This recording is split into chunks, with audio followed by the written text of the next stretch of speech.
Alright, we just got a little boar this morning and we're going to demonstrate the gutless method using the big game skinner and the Mako. So what we want to do is make an incision right at the tail, and then we're going to just come right in with the big game skinner. Come right up, slices it like butter, and we're going to take the back strap out first. So we're just peeling this down just far enough to open up that spine.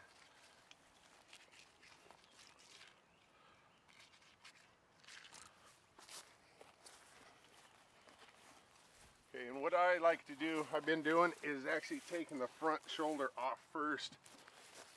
So with the big game skinner, we're able to cut through some of the toughest hide, front armor. You gotta pull a little bit hard, but as you'll see, this is like carpet. The armor on these hogs is just incredible.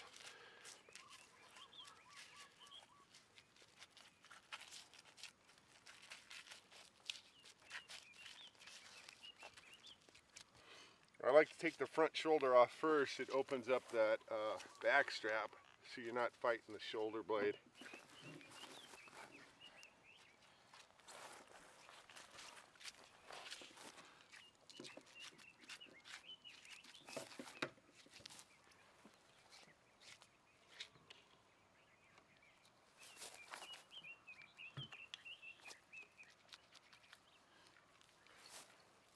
And then we're just going to go 360 right around the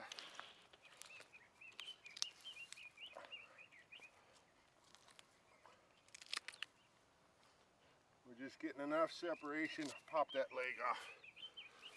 Keel, you want to hold that? That's your finger. Pull your finger up. I guess I should have skinned it first.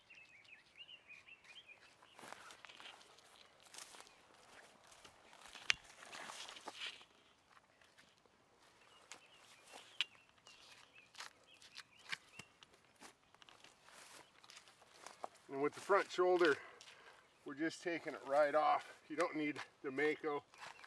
We're just skinning it right off the bone. Same with all animals. There's no joint. It's just connected with muscle tissue. So once we got the front shoulder gone, we're just going to take this back a little bit more. And it's important when you're doing the gutless technique that you're not skinning more than what you're going to be taking. That way you're not contaminating extra meat. Just enough to lay that down. And what we want to do is find the hip bone, which is right there. And we're going to make an incision, and then the top of that spine, we actually angle down. That way we're not losing any additional meat.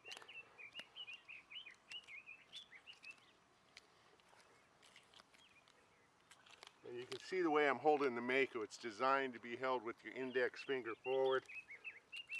You got more control with it, and it becomes an extension of your finger.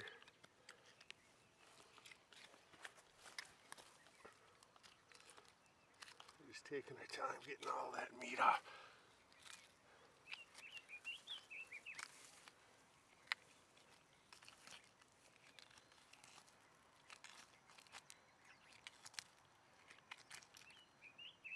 We want to take that all the way up to his ears.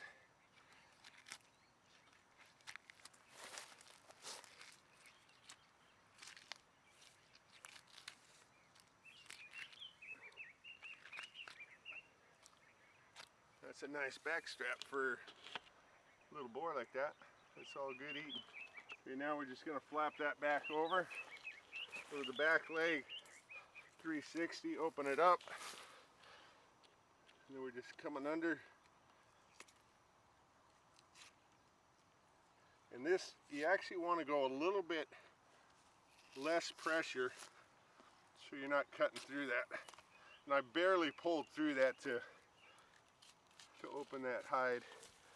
But you're going to want to do it that way. That way you don't actually dig into that meat.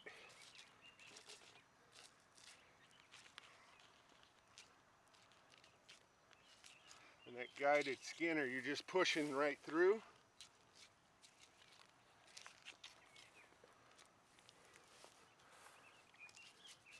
So as long as I'm keeping that housing right to the meat, we're just pushing right through that.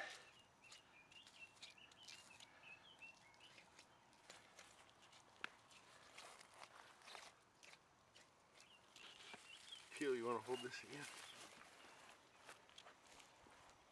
And as I get around the Achilles, I'm just jiggling it right on around.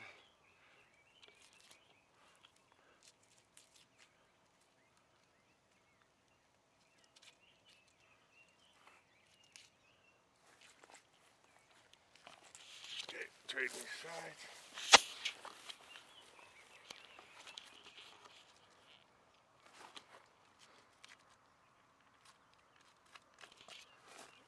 Just pushing that right on down. There's his nutsack. Okay, when we get to this point, I always like to cut the top of the hind quarter first. So what I'm doing is I'm finding that hip bone again and the spine, and we're going to come right along that portion of meat, and we're taking it right down to the bone. What this does is when you open the hip bone and pop the hip, you don't have to worry about cutting this, and it drops that hind quarter off a lot quicker. So right here there's a butt bone. It actually sticks out like your thumb, and you just go right around that. So right there you can see the hip bone, and that's where you want to be. So we're cutting right around that. We already have our hole in the hock, and then we're just opening them up. And I like to keep my foot under him so it doesn't get dirty.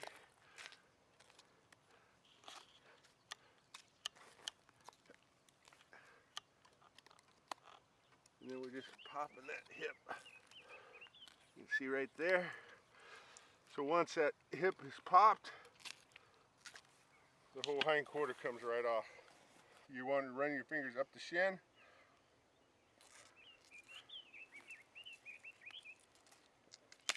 Ooh! And then create the separation. Pop the leg off.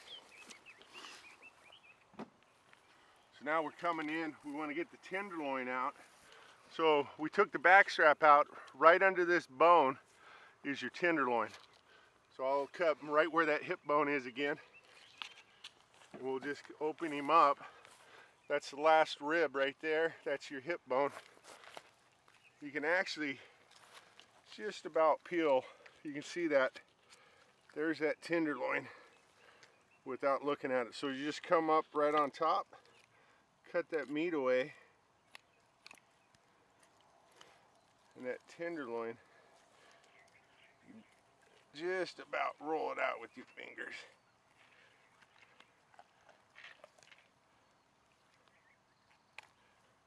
And there's your tenderloin. Okay, so that is half our animal. We could actually pop the rib cage off on this side.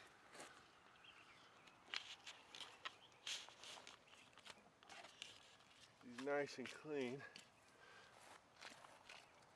This side doesn't look bad. So what we're doing here is just outlining that rib.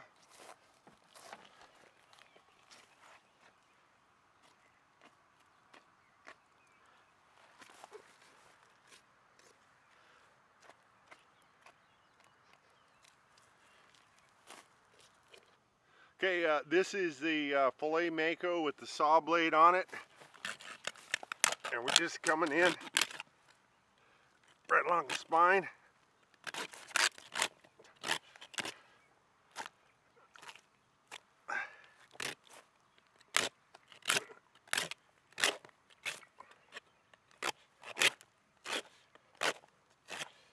I'm able to pop those ribs. Just come right down the brisket.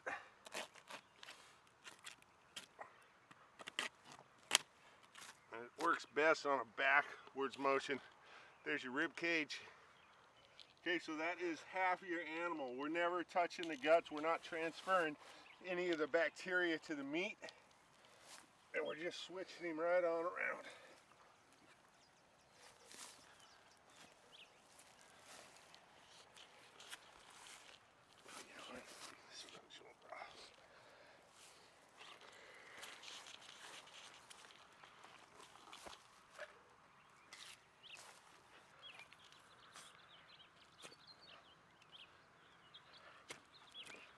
Cut off your finger.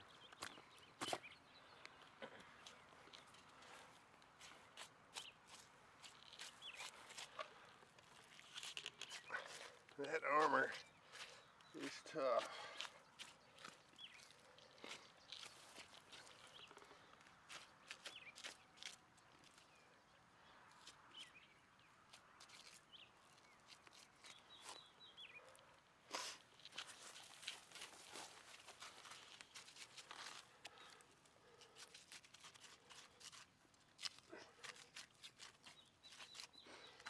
Pushing that guided skinner through.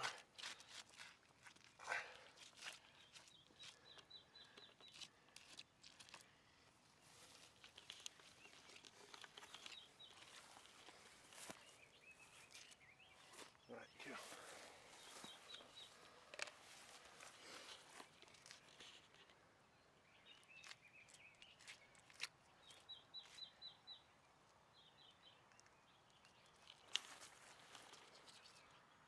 Just jiggling that right on down.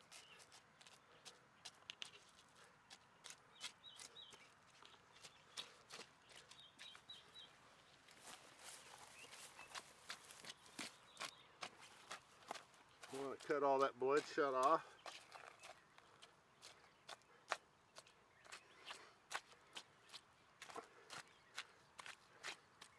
Actually, it didn't do too much damage on there.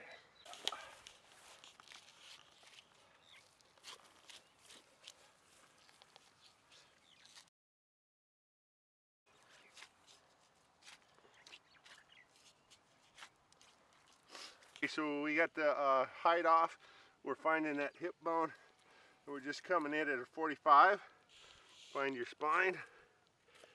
You come open that all the way up. And just cutting along the bone, peeling that off.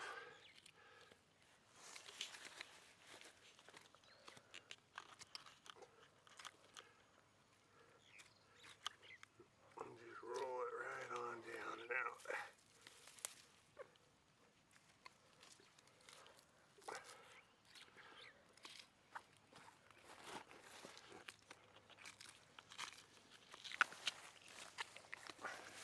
And without that front shoulder in there, it opens it up to where you're getting that back strap all the way up towards the neck.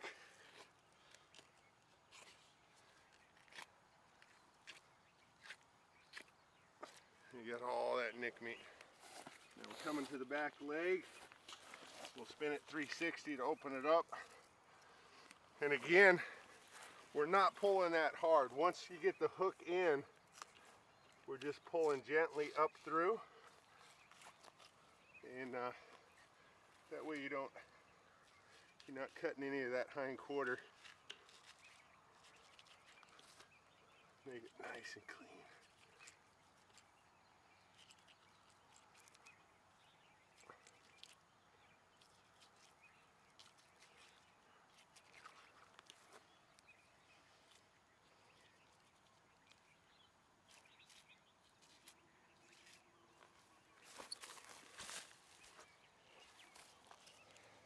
And here the hide is so tight, you just got to take your time. Ensure that you're not cutting into the meat. And then the Achilles was just jiggling right on around. My beautiful assistant Kill. Thanks.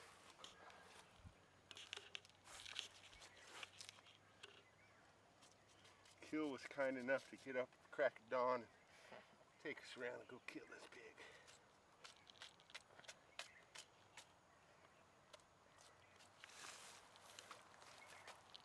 And all we're doing is opening him up right to his hip. And what I'll do is I'll actually pull the hide down and lay that hindquarter back down right on your skin. And then we're finding the hip bone again, coming right in to the spine. We're just peeling that back to the inside of the hip. Again, that butt bone is right there.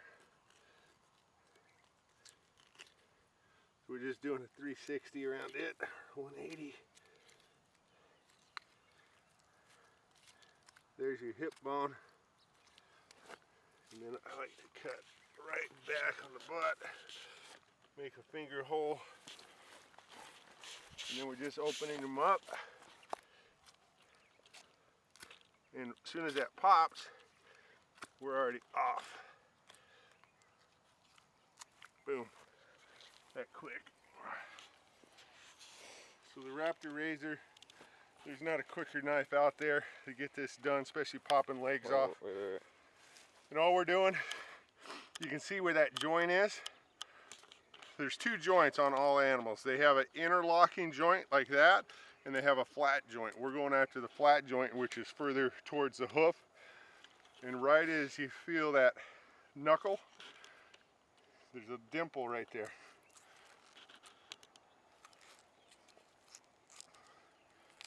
And then just pop it, boom, that quick.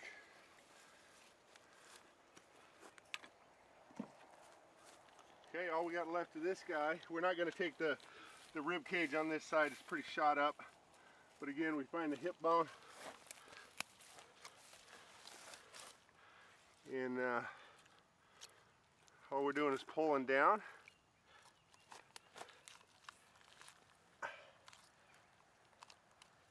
This guy looks like he's got a, well, that's his kidney popped out. We don't want the kidney. So we're coming in right along that spine. You can actually, it's so tender, you can roll it off with your fingers.